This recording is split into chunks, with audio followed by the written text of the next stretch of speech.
बहुत समय पहले की बात है। एक गांव में सेठ धनीचंद नाम का एक व्यक्ति रहता था। धनीचंद का गांव में एक ज्वेलरी का बिजनेस था। धनीचंद के घर में उसकी पत्नी रमा और दो बेटे आशीष और लखन रहते थे। आशीष और लखन, वह दोनों हमेशा ही किसी न किसी बात को लेकर लड़ते रहते थे। आशीष समय पर दिमाग का सही इस्तेमाल नहीं करता था और हमेशा हड़बड़ी में सारे काम करता था, और वही लखन सोच समझकर काम करता था। धनीराम ने कभी भी अपने दोनों बेटों में कोई भेदभाव नहीं किया। ऐसे ही कुछ दिन बीत जाने के बाद धनीराम अपने बड़े बेटे लखन को कंपनी की जिम्मेदारी सौंप देता है। यह बात जब आशीष को पता चलती है तो वह इसका विरोध करता है। पिताजी, आपने यह कंपनी लखन को ही क्यों सौंपी? मैं भी इस कंपनी को चला सकता हूं, मेरे में भी इतनी काबिलियत है। बोलो पिताजी, आपने ऐसा क्यों किया? आपने मुझसे एक बार भी यह नहीं पूछा कि आशीष तू मेरा काम संभालेगा? आपने ऐसा क्यों किया? क्या आपको लगता है कि मैं यह काम नहीं कर सकता? नहीं आशीष बेटा, ऐसी कोई बात नहीं है। तुम दोनों में से एक न एक को तो यह काम संभालना ही था। मैं अब बूढ़ा हो चुका हूं। तुम दोनों ही मेरे जायदाद के बराबर के हकदार हो। नहीं पिताजी, अब इसका फैसला होकर ही रहेगा। अगर आपको लगता है कि लखन ही इस कंपनी को अच्छे से संभाल सकता है तो चलो लखन और मेरे बीच एक मुकाबला करते हैं। जो इस मुकाबले को जीतेगा वही इस कंपनी का सही हकदार होगा। कैसा मुकाबला बेटा?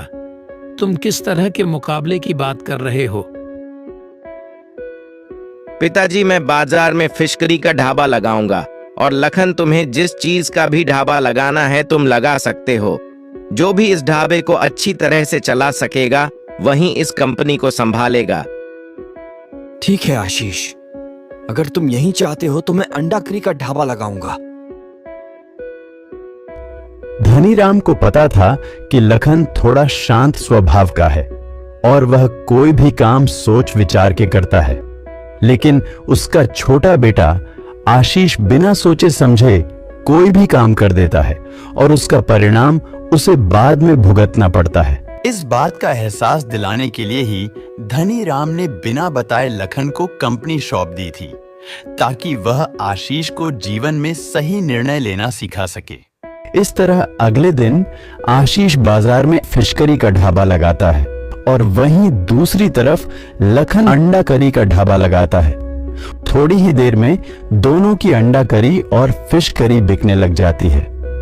लोगों को उनके हाथों की बनी अंडा करी और फिश करी बहुत पसंद आती है।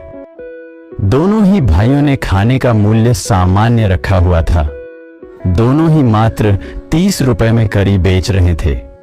लखन का जैसे ही अंडा करी की सेल बढ़ जाती है, लखन अंडा करी का मूल्य 30 रुपए से 35 रुपए कर देता है। अब इससे लखन को पहले से अधिक मुनाफा हो रहा था। वहीं दूसरी तरफ जब आशीष ने देखा कि लखन ने अपने अंडा करी के दाम बढ़ा लिया है तो उसके दिमाग में एक विचार आता है।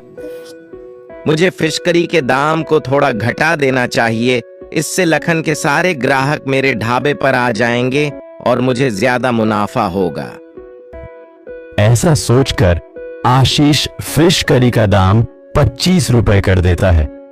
इससे फिश करी के दाम सस्ते हो जाने की वजह से थोड़े बहुत ग्राहक कुछ दिन तो आशीष के ढाबे पर आकर फिश करी खाते हैं, पर जिन लोगों को अंडा करी खाने थे वह तो लखन के ढाबे पर ही जाकर अंडा करी खाते हैं।